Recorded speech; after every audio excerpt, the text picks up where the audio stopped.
Bismillahirrahmanirrahim. Assalamualaikum warahmatullahi wabarakatuh. Alhamdulillahirrahmanirrahim. Wassalatu wassalamu ala asrafil anbiya wal mursalin wa ala alihi wa sahbihi ajmain. Asyhadu an la ilaha illallah wa asyhadu anna Muhammadan abduhu wa rasuluh. Allahumma shalli ala Muhammad wa ala ali Muhammad.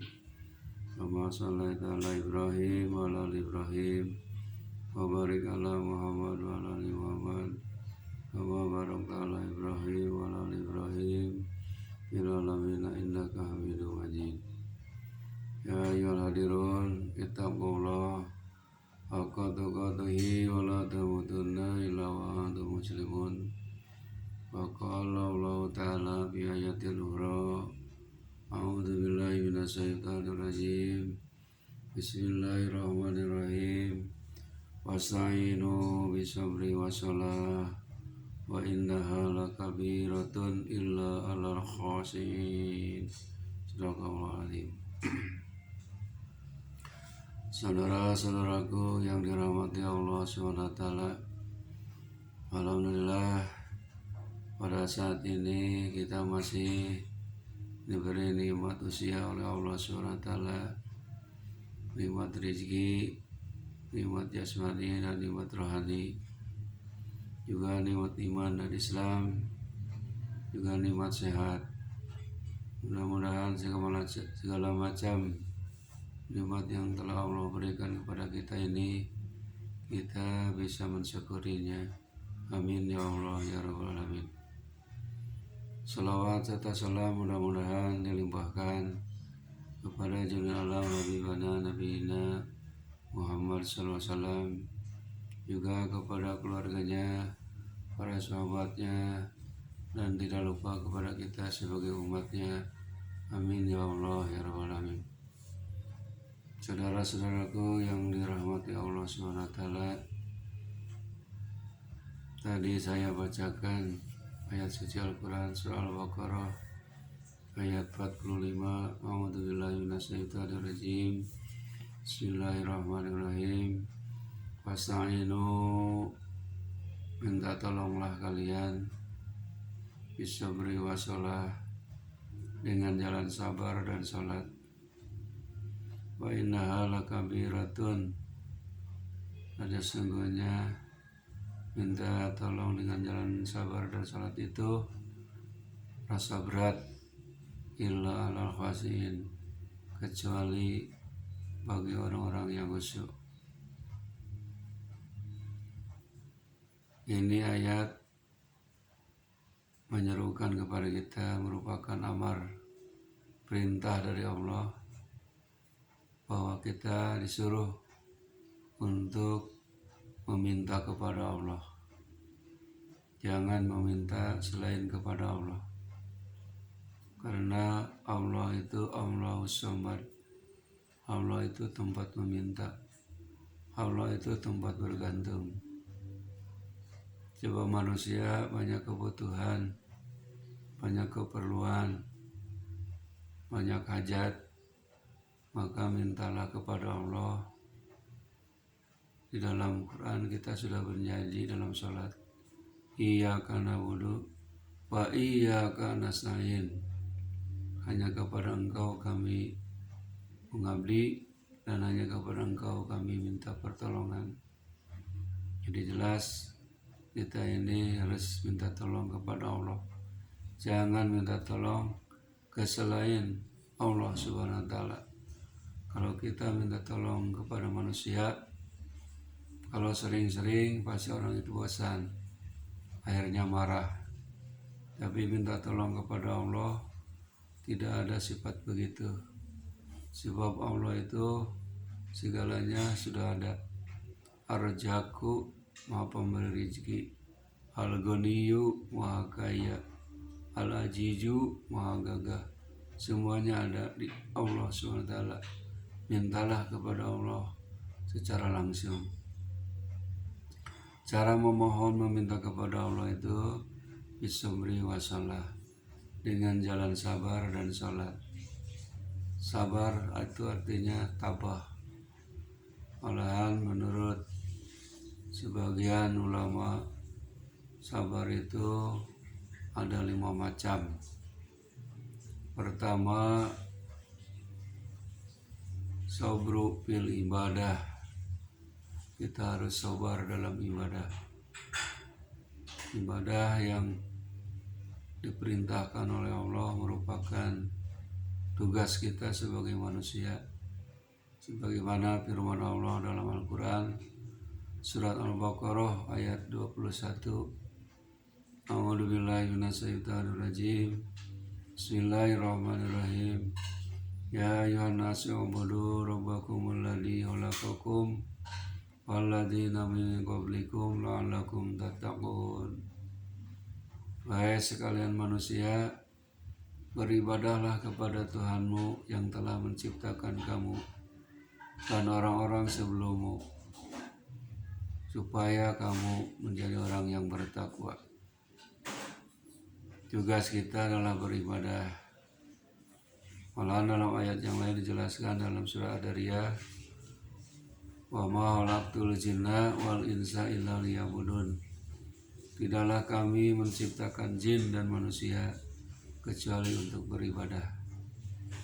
Jadi hidup kita di dunia ini punya tujuan, yaitu tujuannya mencari ridho Allah, dan tugas hidup kita adalah beribadah kepada Allah, mengabdi kepada Allah Subhanahu wa Ta'ala. Makanya tadi kita dalam ibadah itu harus sabar. Contohnya Nabi Ibrahim alaihissalam, Nabi Ismail anaknya, dan istrinya Siti Hajar diuji untuk melaksanakan ibadah kurban. Padahal Nabi Ibrahim itu belum punya anak satu-satunya laki-laki. Disuruh oleh Allah untuk dikurbankan, untuk disembelih.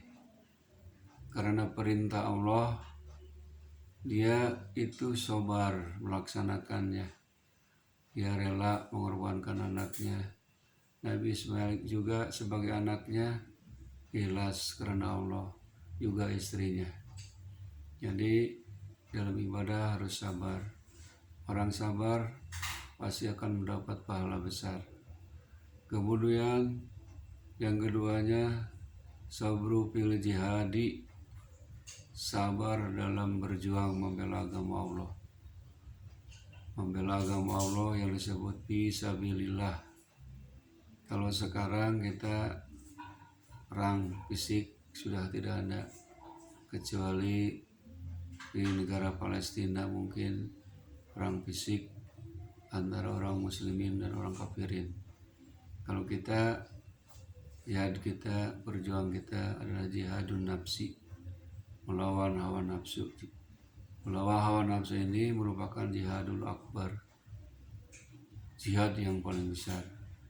Oleh karena itu, seperti contohnya dulu zaman Rasul, ada Habaib, sahabat Rasul ditawan oleh orang-orang kafir.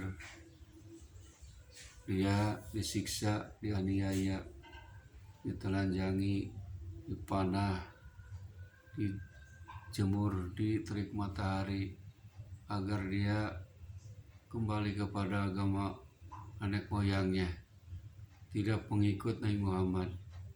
Sampaikan itu karena hatinya sudah yakin membela agama Allah, di apapun dia itu pasrah kepada Allah.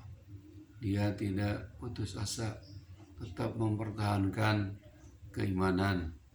Akhirnya dia meninggal dunia dalam keadaan syahid.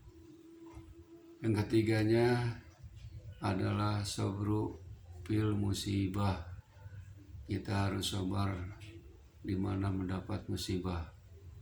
Musibah adalah sesuatu yang menimpa kepada kita. Contohnya misalkan sakit, banjir, kemudian gempa bumi, dan lain sebagainya. Contohnya sudah diabadikan oleh Allah, yaitu Nabi Ayub alaihissalam. Nabi Ayub alaihissalam itu Nabi Rasul kaya raya, harta bendanya melimpah ruah, Kemudian beliau sebagai Nabi dan Rasul banyak bersyukur kepada Allah, mohon makin dekat takarub kepada Allah.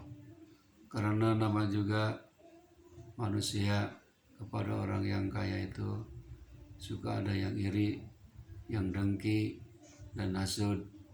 Akhirnya setan memohon kepada Allah, iblis memohon kepada Allah, mau menggoda kepada Nabi Ayub alaihissalam.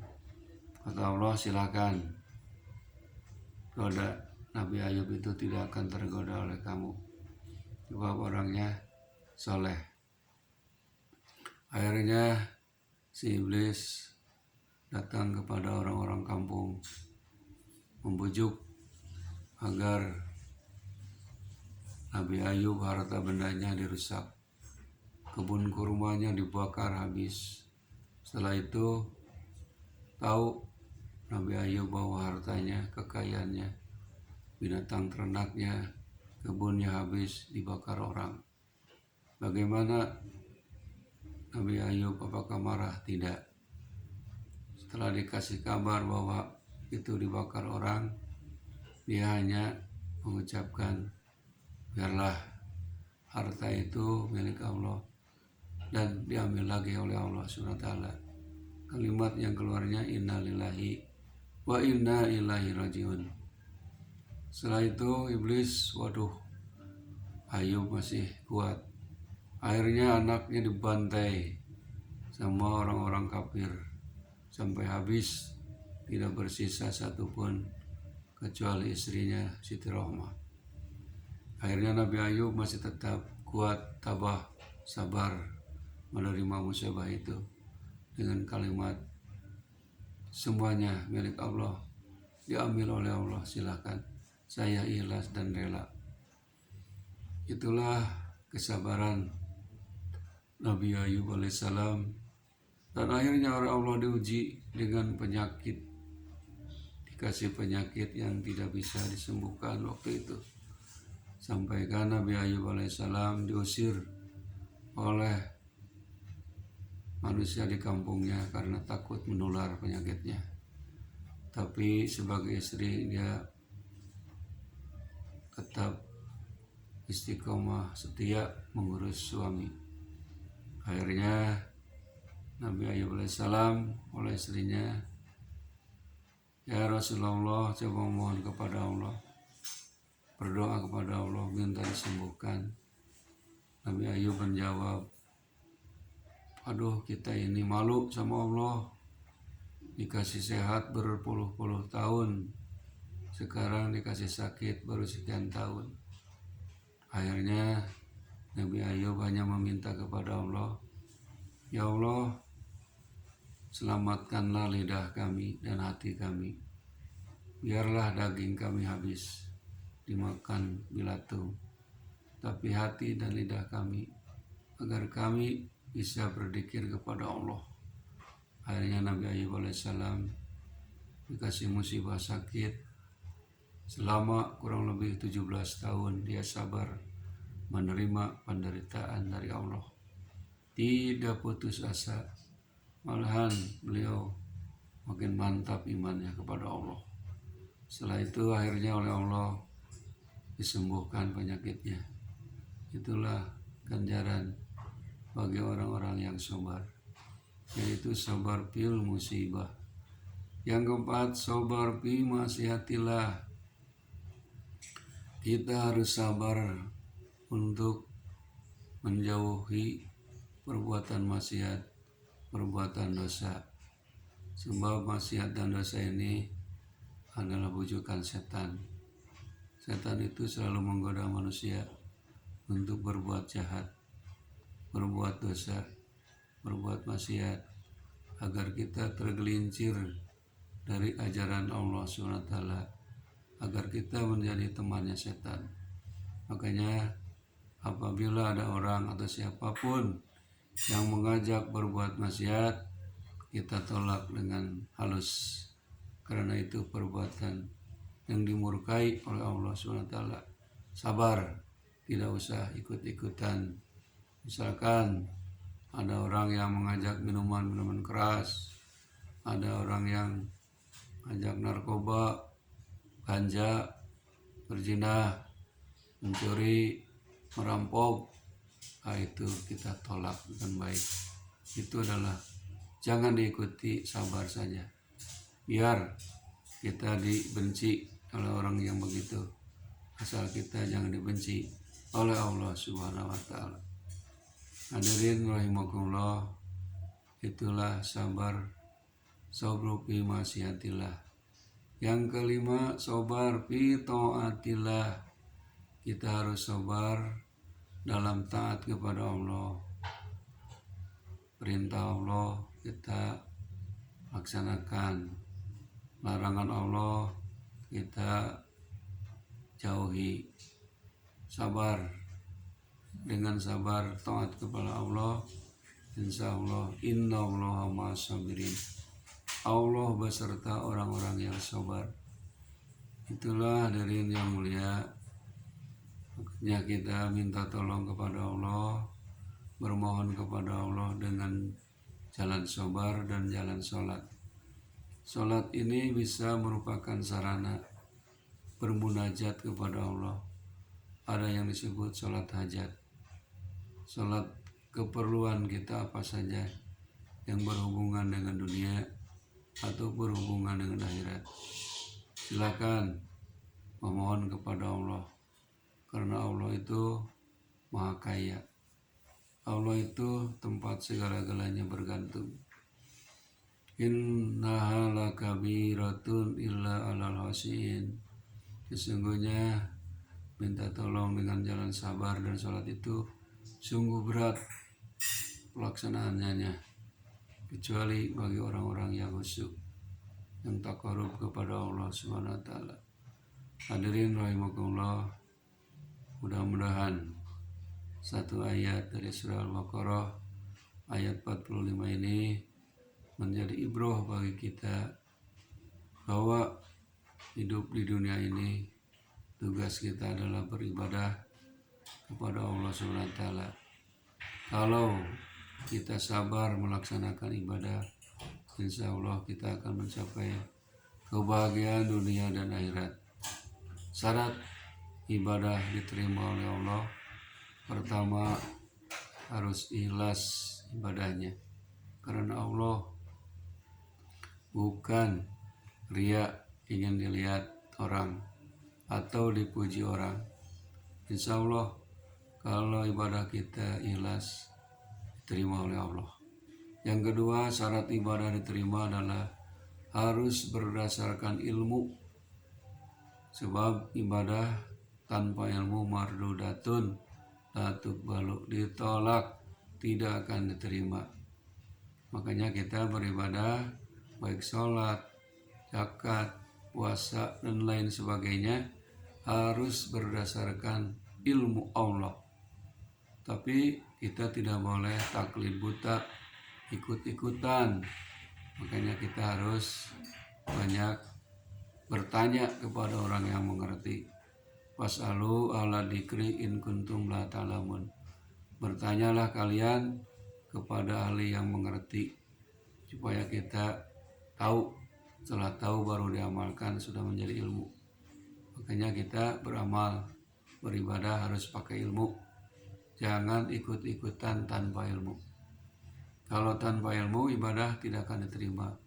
Makanya oleh Allah diwajibkan kita untuk mencari ilmu. Talabul ilmi faridatun ala kulli muslimin. Mencari ilmu itu wajib hukumnya bagi orang Islam. Makanya kalau sudah punya ilmu, alhamdulillah tinggal kita mengamalkan.